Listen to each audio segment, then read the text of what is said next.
મોરા તે ગઢે બેઠી મોમાય, મોમાય માને બાપો.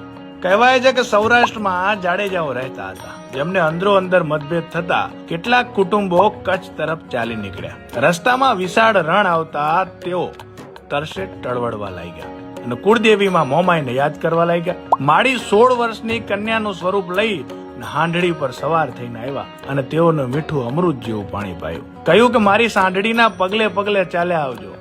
આગળ જતા એક ટીંબા પર હાંડડીના પગલા લુપ્ત થઈ ગયા અને માતાજીની સ્વયંભૂ મૂર્તિ, ચુંદડી, શ્રીફળ અને ત્રિશૂળ મળી આવ્યા અને જાડેજા કુટુંબોએ ત્યાં જ માતાજીની દેરી બનાવી. મોમાઈ માએ મોર થઈને રસ્તો બતાવ્યો હોવાથી આ જગ્યા મોમાઈ મોરા નામે પ્રસિદ્ધ થઈ.